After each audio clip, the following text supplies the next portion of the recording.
Hey everyone, तो कैसे हैं आप सब। जैसा कि हम सब जानते हैं कि किसी भी सोसाइटी में वुमेन एक ऐसा वल्नरेबल ग्रुप होती हैं जिन पर किसी भी तरीके का अत्याचार आसानी से किया जा सकता है। अब इसी चीज़ को ध्यान में रखते हुए इंडियन कॉन्स्टिट्यूशन के आर्टिकल 15 क्लॉज 3 के अंडर स्टेट के पास ये स्पेशल पावर्स हैं कि वह स्पेशल प्रोविजंस बना सकते हैं वुमेन और चिल्ड्रन की प्रोटेक्शन के लिए, उनकी वल्नरेबिलिटी को ध्यान में रखते हुए। अब बावजूद इन स्पेशल प्रोविजंस या स्पेशल लॉज के हमें एक सोसाइटी में डिफरेंट पॉइंट ऑफ टाइम पर कुछ ऐसे इंस्टेंसेस हों, चाहे इवेंट्स हो या ऐसे ऑफेंसेस देखने को मिलते हैं जो कहीं ना कहीं इन्हीं स्पेशल लॉज की क्रेडिबिलिटी को चैलेंज करते हैं। उन्हीं में से एक ऑफेंस है ऑफेंस ऑफ क्रूएलिटी, जिसे हम आम भाषा में किसी भी तरीके का अत्याचार कह सकते हैं, जो कि कमिट हो सकता है अगेंस्ट अ वुमन। अब क्या है ये क्रूएलिटी का कॉन्सेप्ट, इसका डाउरी के साथ क्या रिलेशन है और वो कौन कौन से एस्पेक्ट्स हैं जो कि इसी क्रूएलिटी के कॉन्सेप्ट के अराउंड रिवॉल्व करते हैं। सभी चीज़ों को आप लोगों के सामने क्रिस्टल क्लियर किया जाएगा आज की इस लैंडमार्क जजमेंट में। वीडियो पूरा देखिएगा। हमेशा की तरह सबसे पहले इस केस का नाम देख लीजिए, Eluri Venkat Ramanna versus Eluri Tirupati Rao and others 2025 live law SC 228। तो अब डिस्कस करते हैं इस केस से जुड़े कुछ इंपॉर्टेंट फैक्ट्स को। जैसा कि आप सब देख सकते हैं, ये है इस केस में एपिलेंट जो कि होती हैं वाइफ, और ये है इस केस में अक्यूज्ड और रिस्पोंडेंट जो कि होते हैं हस्बैंड। अब यहाँ होता क्या है कि एपिलेंट यहाँ ये एलिगेशन हस्बैंड पर और उनके रिलेटिव्स पर लगाती हैं कि हस्बैंड ने और उनके रिलेटिव्स ने वाइफ को यहाँ बीट किया है, वाइफ को यहाँ मारा है। आप जैसा कि देख सकते हैं, wife had alleged that her husband and his relatives had beaten her. तो इसी चीज के चलते क्रिमिनल प्रोसीडिंग्स इनिशिएट की जाती हैं हस्बैंड और वाइफ की मदर इन लॉ के against under section 498A of Indian penal code. फिर यहाँ होता क्या है, जो एक्यूज पर्सन है जो कि मदर इन लॉ है, आप देख सकते हैं ये है मदर इन लॉ, और जो हस्बैंड है वो अप्रोच करते हैं high court of Andhra Pradesh को इस क्रिमिनल प्रोसीडिंग्स को क्वॉश करने के लिए। तो जब यहाँ हस्बैंड और मदर लॉ के द्वारा अप्रोच किया जाता है high court of Andhra Pradesh को, तो high court of Andhra Pradesh ये प्ली अलाउ करते हुए ये कहते हैं कि यहाँ पर किसी भी तरीके की कंप्लेंट नहीं हुई है डाउरी से रिलेटेड, यहाँ किसी भी तरीके की डिमांड डाउरी के लिए नहीं की गई है, इसलिए ये जो भी क्रिमिनल प्रोसीडिंग्स हैं जो कि इनिशिएट हुई हैं against mother in law and the husband, उन्हें क्वॉश किया जाता है। High court of Andhra Pradesh के द्वारा क्रिमिनल प्रोसीडिंग्स क्वॉश करने के बाद जो वाइफ है यहाँ जो एपिलेंट है वो अप्रोच करती हैं ऑनरेबल सुप्रीम कोर्ट को। तो अभी तक फैक्ट्स में आप लोगों को यहाँ पे एक काइंड ऑफ टाइमलाइन देखने को मिल सकती है। सबसे पहले यहाँ पे एक ऑफेंस कमिट हुआ जो कि क्रूएलिटी का ऑफेंस था, उसको जिसके अगेंस्ट क्रिमिनल प्रोसीडिंग्स इनिशिएट हुई हस्बैंड और उनके रिलेटिव्स जो कि पर्टिकुलरली मदर इन लॉ थी। फिर इन क्रिमिनल प्रोसीडिंग्स को क्वॉश करने के लिए मदर इन लॉ और हस्बैंड ने अप्रोच किया high court of Andhra Pradesh को। High court of Andhra Pradesh ने ये कहा कि यहाँ पे डाउरी की डिमांड नहीं की गई है, इसलिए ये कंप्लेंट हम एंटरटेन नहीं करेंगे, इसलिए उन्होंने ये जो क्रिमिनल प्रोसीडिंग्स थी against the husband and it's relatives उसको क्वॉश कर दिया। उसके बाद यहाँ वाइफ इसी केस को अपील करती है to the apex court, to the honourable supreme court. अब यहाँ पे एक बहुत इंपॉर्टेंट क्वेश्चन अराइज होता है, जैसा कि मैंने आपको केस के फैक्ट्स डिस्कस करते टाइम बताया था कि हाई कोर्ट ने यहाँ ये कहा था कि किसी भी तरीके की डाउरी, किसी भी तरीके की दहेज से जुड़ी कोई डिमांड यहाँ पे देखने को नहीं मिली, इसलिए जो क्रिमिनल प्रोसीडिंग्स चलाई गई थी मदर इन लॉ और हस्बैंड के अगेंस्ट अंडर सेक्शन 498 है, उन्हें क्वॉश कर दिया जाता है। अब यहाँ एक बहुत इंपॉर्टेंट क्वेश्चन ये निकल कर आता है कि क्या सेक्शन 498A जो कि इंडियन पिनल कोड का है उसके अंदर ऑफेंस को क्या ऑफेंस तभी माना जाएगा जब यहाँ डाउरी की डिमांड रखी जाएगी? क्या ऐसा नहीं हो सकता कि अगर यहाँ डाउरी की डिमांड नहीं भी है तब भी एक एक्ट को section 498A of Indian penal code के अंदर ऑफेंस माना जाए? अब आगे बढ़ने से पहले और इस क्वेश्चन का आंसर जानने से पहले डिस्कस कर लेते हैं सेक्शन 498A ऑफ IPC जो कि बात करता है क्रूएलिटी के बारे में। अब यहाँ पर जो सेक्शन 85 और 86 है भारतीय न्याय संहिता का, वो दोनों भी क्रूएलिटी के बारे में ही बात करते हैं। जहाँ सेक्शन 85 क्रूएलिटी को डिफाइन करता है, वहीं सेक्शन 86 क्रूएलिटी की पनिशमेंट क्या होगी इस चीज को बताता है। तो ये कॉरस्पॉन्डिंग सेक्शंस है, जो चीज सेक्शन 498A में दी गई है वही सेम चीज सेक्शन 85 और 86 ऑफ BNS में दी गई है। अब सेक्शन 498A ये कहता है कि अगर कोई वुमन है, उसका अगर कोई हस्बैंड है या उस वुमन के हस्बैंड का अगर कोई रिलेटिव है, तो ये दो लोग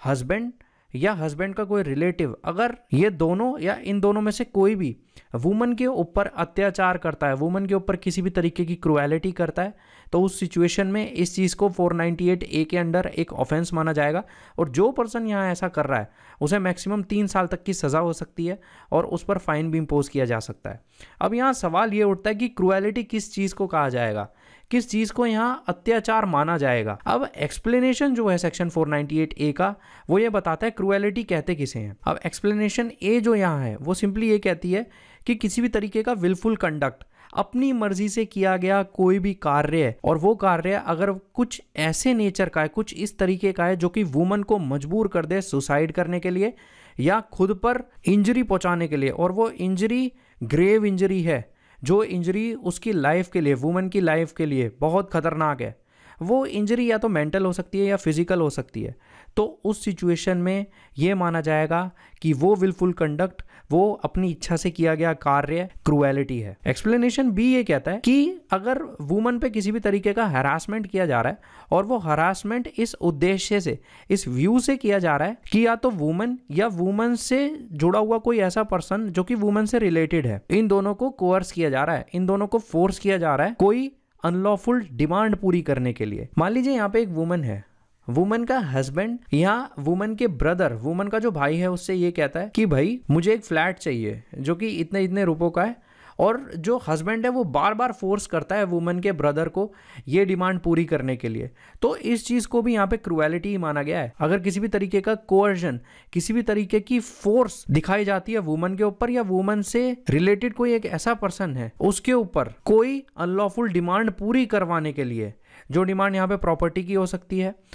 और जो डिमांड यहाँ पे वैल्यूएबल सिक्योरिटी की भी हो सकती है, किसी कीमती चीज़ की भी हो सकती है, तो उस सिचुएशन में इस डिमांड को यहाँ पे माना जाएगा हैरासमेंट और इस हैरासमेंट को माना जाएगा cruelty under section 498A of Indian penal code. अब जैसा कि मैंने आपको पीछे बताया था कि वाइफ के द्वारा इस केस को अपील किया गया to the honourable supreme court, तो ऑनरेबल सुप्रीम कोर्ट में जब इस केस की हियरिंग चल रही थी तो 2 जजेस की बेंच को यहाँ कंस्टिट्यूट किया गया था, जिस बेंच में प्रेजेंट थे justice Prasanna B Varale and justice Vikram Nath. ये बेंच काफ़ी इंपॉर्टेंट चीज़ें हमारे सामने रखती है regarding section 498A of Indian penal code. So bench यहाँ एक अपनी ही प्रीवियस जजमेंट से सपोर्ट लेते हुए, जिसका नाम है यू सुवेता वर्सेस स्टेट 2009, ये कहती है कि इस जजमेंट में सुप्रीम कोर्ट ने सेक्शन 498A के इंग्रेडिएंट्स को ब्रोक डाउन किया था, इंग्रेडिएंट्स को बताया था कि कौन कौन से इंग्रेडिएंट्स यहाँ पे नेसेसरी हैं किसी भी एक्ट को ऑफेंस मानने के लिए अंडर सेक्शन 498A IPC। अब बेंच यहाँ एक बहुत इंपॉर्टेंट चीज मेंशन करती है। बेंच ये कहती है कि जो दोनों क्लॉजेस थे उन्हें अलग अलग पढ़ा जाना चाहिए। जरूरी नहीं है कि यहाँ डाउरी डिमांड नहीं है तो उसको क्रुएलिटी नहीं माना जाएगा, भले ही यहाँ पे डाउरी डिमांड ना हो फिर भी उस चीज़ को क्रुएलिटी माना जा सकता है। अब अगर हम दोबारा सेक्शन 498A IPC पर आते हैं तो जैसा कि मैंने आपको बताया था कि जो सेक्शन 498A के एक्सप्लेनेशन ए था वो सिंपली बात करता था किसी भी तरह के विलफुल कंडक्ट की, किसी भी तरीके के ऐसे कंडक्ट की जो कि अपनी मर्जी से किया जा रहा है। यहाँ पे डाउरी की बात नहीं थी, डाउरी की बात थी एक्सप्लेनेशन बी के अंडर। सो अगर कोई पर्सन एक्सप्लेनेशन ए को यहाँ सेटिस्फाई कर रहा है, भले ही उस चीज में डाउरी प्रेजेंट ना हो फिर भी उस चीज को क्रुएलिटी माना जाएगा। आप ये नहीं कह सकते कि क्रुएलिटी होने के लिए डाउरी का होना ही जरूरी है। इसलिए बेंच भी यहाँ पे यही चीज स्पेसिफाई करती है कि जो क्रुएलिटी की फॉर्म है वो डाउरी के इंडिपेंडेंट है, मतलब डाउरी हो या ना हो, मतलब कि डाउरी अगर है तब भी उस चीज को क्रुएलिटी माना जाएगा, और अगर डाउरी नहीं भी है फिर भी अगर कोई ऐसा विलफुल कंडक्ट किया जा रहा है जो कुछ ऐसे नेचर का है जो कि वुमेन को मजबूर कर रहा है या तो सुसाइड करने के लिए या खुद को नुकसान पहुंचाने के लिए, खुद को इंजरी कॉज करने के लिए, जो कि मेंटल और फिजिकल इंजरी हो सकती है, भले ही वहां पे डाउरी की डिमांड ना हो फिर भी उस चीज को क्रुएलिटी ही माना जाएगा और वो चीज पनिशेबल होगी by section 498A of Indian penal code. तो चाहे हस्बैंड या हस्बैंड के रिलेटिव के द्वारा की गई कोई भी ऐसा एक्ट, भले ही वो एक्सप्लेनेशन ए के अंडर फॉल करे या बी के अंडर फॉल करे, उन दोनों को क्रुएलिटी ही माना जाएगा। या ये भी पॉसिबिलिटी है कि दोनों ही एक्सप्लेनेशन के अंडर हस्बैंड और रिलेटिव ऑफ हस्बैंड के एक्ट फॉल कर जाएं, लेकिन यहाँ अगर किसी एक एक्सप्लेनेशन के अंडर भी एक्ट फॉल कर रहा है तब भी उस चीज को क्रुएलिटी ही कंसिडर किया जाएगा, क्योंकि यहाँ पे और दे रखा है या तो ये दोनों भी हो सकते हैं, लेकिन ए या बी में से कोई एक भी अगर सेटिस्फाई हो जाता है तो वही सफिशिएंट है। अब सुप्रीम कोर्ट यहाँ कुछ और इम्पॉर्टेंट चीज़ भी मेंशन करते हैं जिनको एक एक करके समझ लेते हैं। सुप्रीम कोर्ट यहाँ ये कहते हैं कि जो सेक्शन 498A है उसका प्राइमरी ऑब्जेक्टिव मैरिड वुमेन की प्रोटेक्शन था फ्रॉम क्रूएलिटी। अब वो क्रूएलिटी फिजिकल फॉर्म में भी हो सकती है या मेंटल फॉर्म में भी हो सकती है। सेक्शन 498A यहाँ किसी भी तरीके की प्रॉपर्टी या वैल्यूएबल सिक्योरिटी के लिए की गई अनलॉफुल डिमांड को भी कवर करता है। इसलिए जो सेक्शन 498A है उसका ब्रॉडर ऑब्जेक्टिव है वुमन को हर तरीके की क्रूएलिटी, हर तरीके के अत्याचार से सेफ गार्ड करना, भले ही वो क्रूएलिटी यहाँ पर डाउरी से जुड़ी हो या नहीं। अगली स्टेटमेंट में सुप्रीम कोर्ट ये कहते हैं कि जो एक्सप्लेनेशन का क्लॉज बी है जो कि बात करता है हैरासमेंट की, वो बिल्कुल इंडिपेंडेंट है, बिल्कुल अलग है एक्सप्लेनेशन ए से जो कि बात करता है विलफुल कंडक्ट की। सुप्रीम कोर्ट यहाँ ये चीज़ भी मेंशन करते हैं कि इन दोनों का अलग होना, इस चीज़ से भी पता लगाया जा सकता है कि यहाँ पर और वर्ड का यूज़ हुआ है, जैसा कि मैंने आपको पीछे बताया था कि और वर्ड यहाँ यूज़ हुआ है जो कि इन दोनों को अलग करता है, इन दोनों को इंडिपेंडेंट बनाता है। और ये क्लियरली इंडिकेट करता है कि जो क्रूएलिटी है सेक्शन 498A के अंदर या तो वो कंसिस्ट करेगी विलफुल कंडक्ट को या फिर हैरासमेंट को जो कि रिलेटेड होगी अनलॉफुल डिमांड ऑफ डाउरी से। यहाँ इंपॉर्टेंट चीज ये है कि एक्सप्लेनेशन ए और बी, जैसा कि मैंने आपको पीछे बताया था, ये दोनों चीजें भी हो सकती हैं, लेकिन यहाँ इंपॉर्टेंट चीजें ये हैं कि एक्सप्लेनेशन ए अलग है एक्सप्लेनेशन बी से। यहाँ ये चीज़ बिल्कुल ज़रूरी नहीं है कि एक एक्ट को ऑफेंस तभी माना जाएगा जब यहाँ एक्सप्लेनेशन ए और एक्सप्लेनेशन बी दोनों फुलफिल होंगी। भले ही उनमें से कोई भी एक चीज़ अगर सेटिस्फाई हो जाए तो ये चीज़ सफिशिएंट है उस एक्ट को ऑफेंस मानने के लिए अंडर सेक्शन 498A। अब सुप्रीम कोर्ट अपनी थर्ड स्टेटमेंट में ये कहते हैं कि जो अमेंडमेंट का प्रोपोजल था तीनों क्रिमिनल लॉस का, जैसा कि हम सब जानते हैं तीनों क्रिमिनल लॉस को कंप्लीटली चेंज कर दिया गया था। अब ये जो तीनों लॉस थे जो कि थे Indian penal code, criminal procedure code and Indian evidence act, इन दोनों के अमेंडमेंट का जो प्रोपोजल था उस चीज को प्रपोज ही इसलिए किया गया था जिससे सिर्फ डाउरी डेथ के केसेस ही नहीं, यहाँ तक कि जो क्रूएलिटी की जाती है इन लॉस के द्वारा एक वुमन पर, उससे इफेक्टिवली डील किया जा सके, इसीलिए यहाँ अमेंडमेंट की मांग की गई थी। सुप्रीम कोर्ट यहाँ ये चीज भी मेंशन करते हैं कि जो क्रूएलिटी है जो कि सेक्शन 498A में है उसका रीजनेबल इंटरप्रिटेशन जो क्रूएलिटी की डेफिनेशन अंडर 498A दे रखी है उससे भी आगे जाता है। और ये जो क्रूएलिटी की डेफिनेशन है ये सिर्फ लिमिटेड नहीं है डाउरी डिमांड तक। सुप्रीम कोर्ट सिंपली यहाँ यही कहना चाह रहे हैं कि जो क्रूएलिटी की डेफिनेशन दे रखी है रिस्पेक्टिव सेक्शन में, वो क्रूएलिटी की डेफिनेशन सिर्फ डाउरी डिमांड तक ही सीमित नहीं है, उसमें और भी चीजें कवर की जा सकती हैं जैसे कि मेंटल और physical injury and many other similar things. So finally discuss करते हैं सुप्रीम कोर्ट की जजमेंट इस केस में।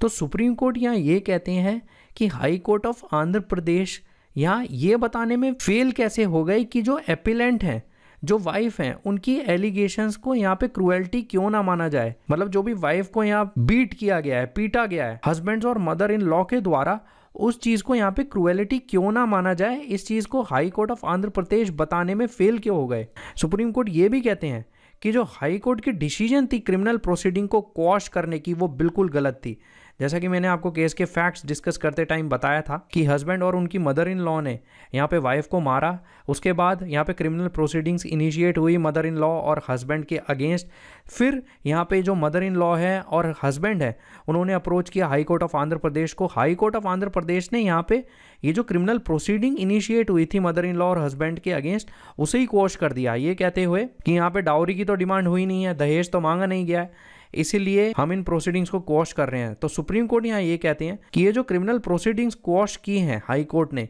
ये डिसीजन हाई कोर्ट का बिल्कुल गलत था। जैसा कि आप सब देख सकते हैं high courts decision to quash the proceedings was flawed. और साथ ही साथ यहाँ जो रिस्पोंडेंट थे जो कि थी मदर इन लॉ और हस्बैंड, उनके कंटेंशन को सुप्रीम कोर्ट के द्वारा यहाँ रिजेक्ट किया जाता है। और सुप्रीम कोर्ट ये कहते हैं कि जो भी एलिगेशंस वाइफ के द्वारा हस्बैंड पर और मदर इन लॉ पर लगाई गई थी वो एलिगेशन फॉल करेंगी with in the scope of cruelty, उन एलिगेशंस को क्रूएलिटी ही माना जाएगा। ये बहुत इंपॉर्टेंट चीज़ है। सुप्रीम कोर्ट यहाँ एक और इम्पॉर्टेंट चीज़ मेंशन करते हैं कि जो डिसीजन यहाँ हाई कोर्ट के द्वारा दी गई थी, जिस डिसीजन में उन्होंने क्रिमिनल प्रोसीडिंग्स को क्वॉश कर दिया था,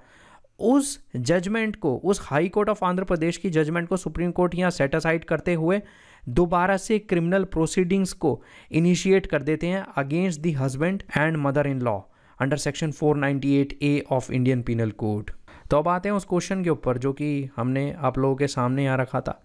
कि क्या डाउरी की डिमांड करना एसेंशियल है एक एक्ट को ऑफेंस मानने के लिए under section 498A of IPC? तो अभी तक तो आप लोगों को ये पता लग ही गया होगा कि दहेज की डिमांड करना ज़रूरी नहीं है किसी भी एक्ट को ऑफेंस मानने के लिए under section 498A of Indian penal code या फिर 85 और 86 ऑफ BNS, क्योंकि यहाँ पे जो डाउरी की डिमांड है और यहाँ पे जो मेंटल और फिजिकल इंजरी है जिसे कि हम विलफुल कंडक्ट भी कहते हैं, वो दोनों अलग अलग एक्सप्लेनेशंस में दे रखी हैं। उनमें से कोई एक चीज़ भी अगर यहाँ सेटिस्फाई हो जाती है तो उस चीज़ को क्रुएलिटी मान लिया जाएगा अंडर 498A। यहाँ दोनों चीज़ें भी हो सकती हैं, लेकिन मिनिमम एक चीज़ का होना यहाँ ज़रूरी है किसी भी एक्ट को ऑफेंस ऑफ क्रुएलिटी मानने के लिए। सो जैसा कि हमने आज की वीडियो में क्रुएलिटी के एस्पेक्ट को तो समझा, ये साथ ही साथ ये भी जाना कि क्रुएलिटी के लिए डाउरी डिमांड का होना यहाँ ज़रूरी नहीं है। सो मुझे उम्मीद है आज की वीडियो आपको अच्छी लगी होगी। जिस इन्फॉर्मेशन को आप यहाँ गैदर करने आए होंगे वो आपको मिली होगी। Have a great day.